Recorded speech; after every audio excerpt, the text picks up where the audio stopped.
I'm Emma Holtzclaw, and I'm a sophomore here at Western, and I'm studying recreational therapy, and I work at the Mountain Heritage Center.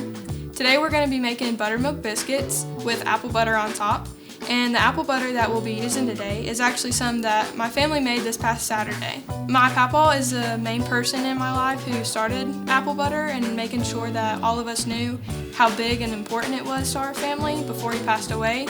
He's been passed away for around 10 years, so it's been taking us a long time to get our apple butter back to tasting how it did whenever he was still alive. But this year's actually tastes like his, so that's pretty cool to me. For the first step you'll be doing is adding your 2 cups of flours into the bowl and then cutting in your Crisco. Make sure that your Crisco is getting a little crumbly with your flour in the bowl. And then the next step you'll be adding your buttermilk in and mixing your flour with your buttermilk until you can touch it without it really sticking to your hands. That's whenever you know your dough is ready.